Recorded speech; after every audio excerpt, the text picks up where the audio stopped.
Gracchus raconte, présente Stephen King, Église d'ossement. Histoire pas exactement pour dormir. Néanmoins, t'es jamais à l'abri de poser un pouce, de partager, de laisser un commentaire et surtout de t'abonner. Y aura le beau geste. À tout de suite. Si tu veux l'entendre, paie-moi un autre verre. Ah, c'est de la lavasse, mais bah, qu'est-ce qui n'en est pas? Nous sommes partis 32 dans cette plaie verte. 32 jours dans le verre et seulement 3 s'en relevèrent. 3 s'élevèrent au-dessus du verre, 3 parvinrent au sommet, Manning, Rivoy et moi. Et que dit ce livre déjà? Le livre célèbre. Il ne reste plus que moi pour raconter. Je mourrais de la boisson dans mon lit, comme tant de fils de pute hantés. Est-ce que je pleure, Manning? Mon cul! C'est son fric qui nous avait foutus là, sa volonté qui nous faisait avancer, mort après mort. Si lui est mort dans son lit, pas lui, non. J'y ai veillé. Il prie maintenant dans cette église d'ossement pour l'éternité. Grandiose est la vie. Qu'est-ce que c'est que cette lavasse? Allez, paie-m'en quand même un autre. Paie-m'en 2. Je parlerai pour du whisky. Et si tu veux que je la ferme, passe au champagne. Parler ne coûte rien. C'est le silence qui est cher. Mon cher. Qu'est-ce que j'étais en train de dire? 29 morts pendant la traversée, dont une femme. Bonichon qu'elle avait, et un cul comme une selle anglaise. On l'a retrouvée à plat ventre un matin, aussi morte que le feu dans lequel elle gisait, poupée de cendre, joues et gorges fumées. Non point brûlée, ce feu devait être froid quand elle y est entrée. Elle avait parlé tout le voyage, elle est morte sans un bruit. Être humain, quoi de mieux? Tu trouves aussi? Non? Alors va te faire foutre, et ta mère aussi. Si elle avait eu une paire, ça aurait été un putain de roi. Anthropologue, ha! Qu'elle disait. N'avait point l'air d'une anthropologue quand on l'a sortie des cendres, avec du charbon sur les joues et le blanc des yeux gris poudrés de suie. Aucune trace sur elle à part ça. Dorrance a dit que c'était peut-être une crise cardiaque. Et comme docteur, on n'avait pas mieux que ce merdique salopard. Pour l'amour de Dieu, envoie le whisky, car la vie est un chemin de croix sans lui. Jour après jour, le verre les décima.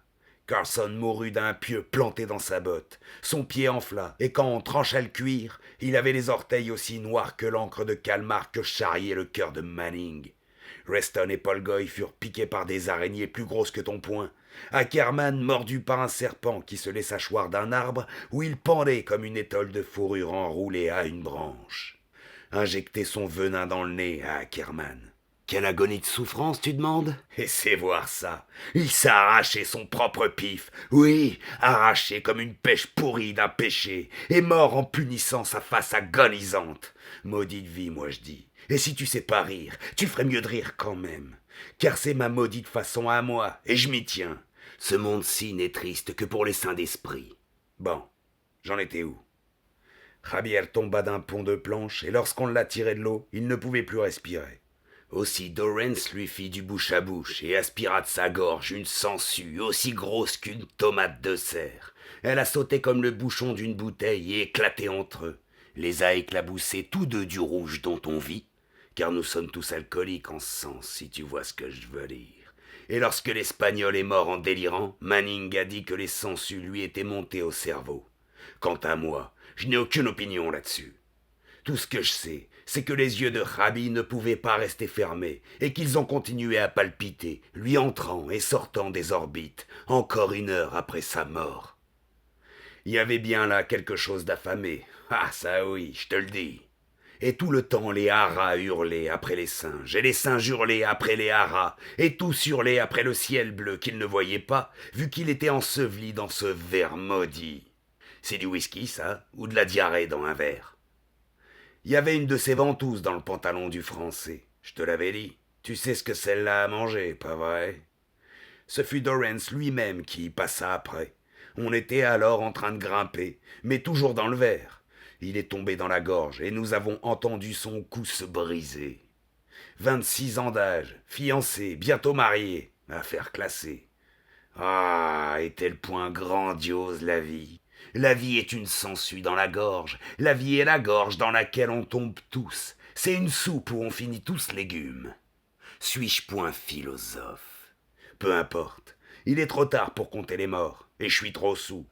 On a fini par arriver au bout, disons juste ça. Émergé par là-haut de tout ce verre grésillant, après avoir enterré Rostoy, Timmons, le Texan, j'ai oublié son nom, Dorrance et quelques autres. À la fin, la plupart furent emportés par la fièvre qui leur a bouilli et verdi la peau. Au final, il n'est plus resté que Manning, Rivoy et moi. On a attrapé la fièvre, nous aussi, mais on l'a tuée avant qu'elle ne nous tue. Sauf que je m'en suis jamais vraiment remis. À présent, ma quinine, c'est le whisky. Ce que je prends pour les frissons. Alors paie-moi un autre avant que j'oublie mes bonnes manières et que je te tranche ta putain de gorge. Je pourrais même boire ce qui en sort. Alors sois prudent, fils, et nom de Dieu, ramène-le-moi, au trot. On est arrivé à une route, même Manning était d'accord pour le dire. Et assez large pour les éléphants si les chasseurs d'ivoire avaient pas nettoyé les jungles et les plaines au-delà du temps où l'essence valait encore 10 sous. Elle tenait le coup, cette route. Et on a tenu le coup avec elle, sur des dalles de pierre inclinées, jaillies de la terre-mère il y a 1 million d'années, sautant de l'une à l'autre comme grenouilles au soleil. Rivoy toujours brûlant de fièvre et moi, j'étais léger, comme des aigrettes de pissenlit dans la brise, vois-tu. J'ai tout vu. J'avais l'esprit aussi clair alors que de l'eau propre, étant aussi jeune alors qu'affreux aujourd'hui. Oui, je vois bien comment tu me regardes, mais pas la peine de froncer ainsi tes sourcils. C'est ton propre avenir que tu vois de ce côté-ci de la table. Nous avons grimpé au-dessus des oiseaux et c'était là le bout, une langue de pierre tirée à la face du ciel. Manning s'est mis à courir et nous avons couru aussi, Rivoy trottant bigrement, tout malade qu'il fût.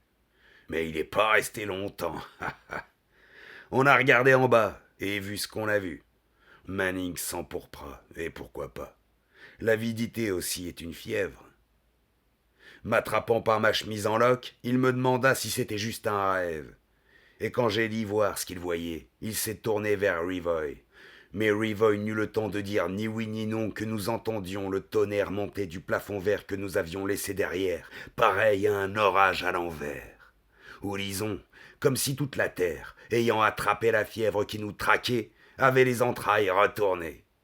J'ai demandé à Manning ce qu'il entendait, et Manning n'a rien dit. Il était hypnotisé par cette crevasse, le regard plongé dans 300 mètres d'air séculaire vers l'église en contrebas, la valeur d'1 million d'années de défense et de squelettes, un sépulcre blanchi d'éternité, une fosse emplie de crocs tels que vous en verriez si l'enfer, jusqu'aux scories de son chaudron, se calcinait.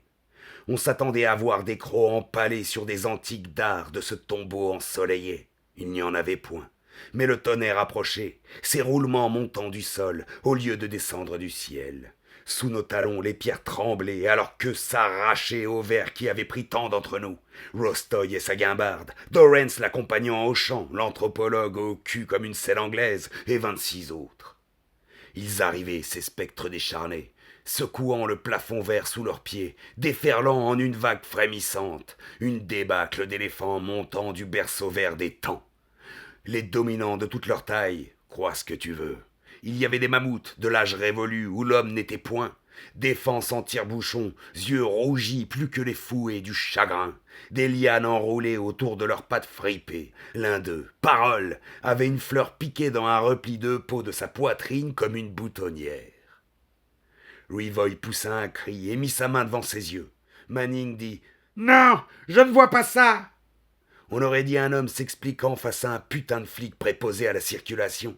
Je les ai tirés sur le côté et trébuchant, les trois on s'est glissés dans une fente pierreuse du bord.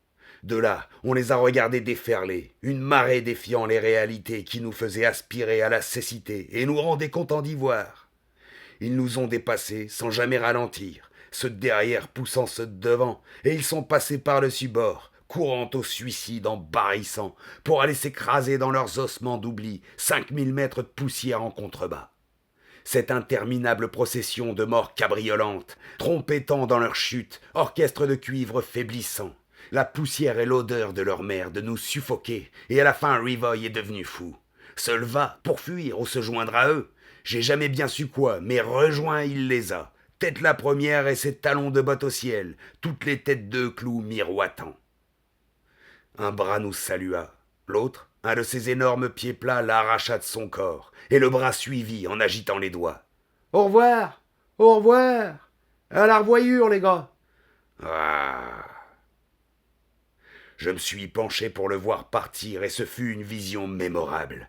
Comme il se vaporisa en roues avant qui planèrent dans l'air une fois disparus, puis virèrent au rose et dérivèrent sur une brise qui sentait les œillets pourris.